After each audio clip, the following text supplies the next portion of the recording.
अब देखिए पितृदोष के लक्षण बता रहा हूं मैं आपको। अब देखिए पितृदोष के लक्षण क्या होंगे।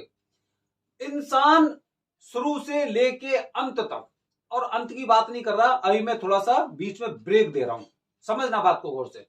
जैसे मैंने अपनी वीडियो के माध्यम से आपको बताया था कि 12 साल 14 साल, खासकर 12 साल तक के बच्चों पर किसी तरह का दोष, किसी तरह के ग्रह का प्रभाव नहीं होता है। ठीक है, इसके बाद अगर मैं 12 साल से 25 साल तक की बात करूं तो इन लोगों में थोड़े से समझदार हो जाते हैं, तो इनको अपने अपने धर्म के अनुसार धार्मिक ग्रंथों का इनको पाठ करना चाहिए और उन चीजों को समझने का प्रयास करना चाहिए कि हम धर्म के अनुसार कौन से जो कार्य हैं उन्हें हम कर सकते हैं। लेकिन दोस्तों क्या होता है, अब अगर 12 साल से ज्यादा 25 साल तक के अगर मैं जीवन चक्र की बात करता हूं तो इसमें लोग क्या करते हैं, जैसे कि कुछ लोगों को हायर एजुकेशन प्राप्त करनी है या फिर उसमें जाना है तो ये उसकी तैयारी में लग जाते हैं।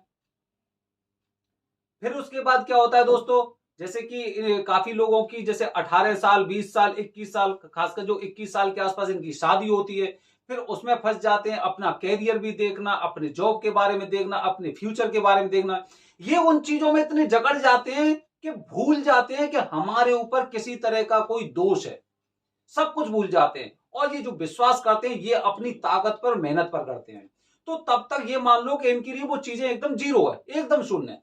अब दोस्तों अगर मैं 25 साल से बात करूं, 25 से 40 साल तक इनका दिमाग थोड़ा थोड़ा थोड़ा थोड़ा घूमता है और करीब 30 साल के बाद इन्हें कुछ ऐसा महसूस होता है कि हमें कुछ अच्छे कार्य करने चाहिए, हमें कुछ ऐसे कार्य करने चाहिए कि हम समाज में अच्छी तरह से रह सकें और जो हमारे पूर्वज हैं उनको भी हम थोड़ा सा एक मुक्ति प्रदान करने के लिए किसी तरह से जो भी संकट हमारे ऊपर है या हमारे परिवार वालों के ऊपर थे उनका हम निपटारा करें। ऐसा सोचते सोचते कुछ लोग ये है कि 35 साल से 40 साल के बीच में उस काम को अंजाम दे देते हैं कि वो पूजा या उस दोष से मुक्ति पा लेते हैं। लेकिन अब क्या हुआ, 40 साल तक हम ऐसे ही बने रहे या फिर पूजा नहीं कराई। अब 40 साल बाद अब क्या होता है कि जो पितृदोष है अब वो आपको अपनी तरफ खींचने का प्रयास करेगा। जैसे ज्वार भाटा होता है ना, ज्वार भाटा, ज्वार भाटे की तरह ऐसे करके, मतलब आप ऊपर जाओगे और ऊपर जाके एकदम छोड़ देते हैं, फिर ऊपर जाओगे फिर नीचे छोड़ देंगे। मतलब आपकी जिंदगी एक तरह से ज्वार भाटा की तरह ऐसे करके चलती रहेगी। तब आपको यकीन होगा ये क्या हो रहा है। आप तब भी नहीं समझते हैं या समझते हैं तो उसके बाद क्या होता है, 45 साल के बाद आपको उसके बहुत ज्यादा दुष्परिणाम, और ये मान लो कि मन में ऐसी नकारात्मकता आती है कि कुछ ना कुछ तो ऐसी वजह है जिसकी वजह से मैंने खूब अच्छी तरह से प्रयास किया, मेहनत की, उसके बावजूद ही मुझे उसके अच्छे परिणाम नहीं मिल रहे हैं। दोस्तों अब क्या होता है, अब देखिए, अब इसके बाद ये होगा कि हम उन सब चीजों में रम जाते हैं और हम प्रयास करते हैं कि भाई इस तरह की पूजा करवा लें। अब देखिए, अब आपको कौन कौन से लक्षण दिखाई देते हैं इसी जीवन चक्र में बता रहा हूं। सबसे पहले हो सकता है कि जिस बच्चे की शादी हुई है उसके कोई बच्चे पैदा नहीं हो रहे, बच्चे पैदा हो रहे हैं तो हो सकता है कि वो उसके कोई लड़का पैदा नहीं हुआ है, क्योंकि किसी भी धर्म की अगर हम बात करें, बताया जाता है कि भाई जो पुत्र होता है वो एक दीपक की तरह होता है जो अपने कुल के लिए आगे जो और भी कार्यक्रम होते हैं उनमें करता है। ठीक है, एक दीपक की तरह होता है जिससे कि घर में रोशनी होती है और आगे हमारे नाम को करता है, हमारे वंश को आगे ले जाके बढ़ता है। इस तरह की चीजें होती हैं। तो संतान नहीं हो रही, अब संतान नहीं हो रही तो क्या हो रहा है, स्थिति ये हो रही है कि वो आदमी पहले से और ज्यादा परेशान हो रहे हैं। ठीक है, अच्छा, इसके बाद हो सकता है आपके बच्चे की शादी नहीं हो पा रही, हमने बहुत प्रयास कर लिया, बच्चे का पढ़ाई में मन नहीं लग रहा है। तो ये चीजें धीरे धीरे करके आपके दिमाग को एकदम जद्दोजहद चलती रहती है दिमाग में कि कुछ लोग ऐसे होंगे भाई जिन्होंने अपने बच्चे पर खूब पैसा खर्च किया है लेकिन उस बच्चे का पढ़ाई मन नहीं लग रहा है, और पढ़ाई में मन लग रहा है तो उस हिसाब के उसे परिणाम नहीं मिल रहे हैं। अगर मैं ऐसी बात करूं कि लड़का शादी लायक हो गया, नौकरी भी कर रहा है लेकिन उसकी शादी नहीं हो पा रही है, जो हम घर परिवार के अनुसार जो लड़की देख रहे हैं वो लड़की नहीं मिल पा रही है उसके लिए। अच्छा, अब और देखो, और मैं संकेत बता रहा हूं, काफी बार ऐसा होता है कि मैंने बहुत अच्छी पढ़ाई की, उसके अनुसार रिजल्ट नहीं मिला।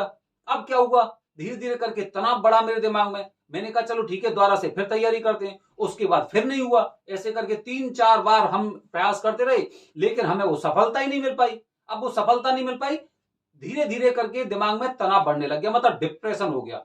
अब किसी ना किसी बात पे घर वाले कुछ भी कहते हैं, लड़का पूरी तरह से चिड़चिड़ा हो चुका होता है। क्यों हो चुका होता है?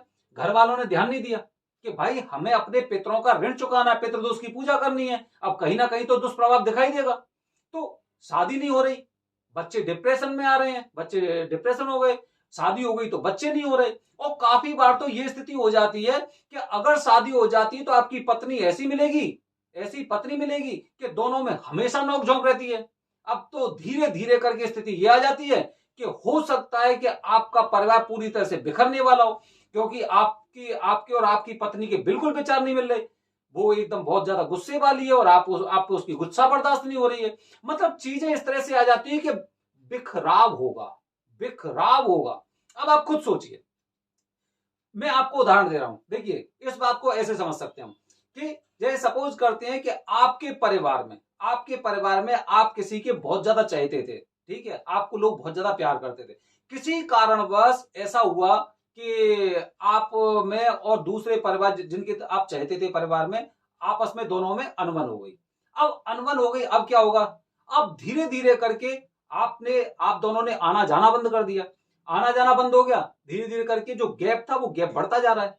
अब गैप बढ़ता जा रहा है, बढ़ता जा रहा है, बढ़ता जा रहा है। अब क्या होगा?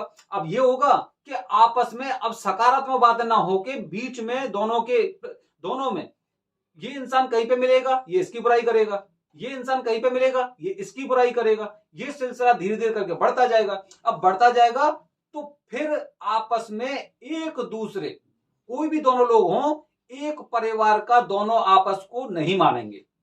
सब ये कह देंगे कि भाई हमारा उनसे कोई लेना देना नहीं है। यहां तक कि बंटवारा भी हो जाता है।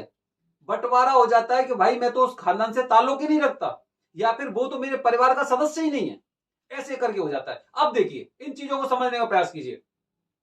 अब क्या होता है, जैसे कि आपके पूर्वज थे जो इसी योनि में भटकने लग रहे हैं, इसी योनि में, क्योंकि अकाल मृत्यु के कारण या किसी और कारण जो मैंने आपको बताए, इसी योनि में भटकने लग रहे हैं वो।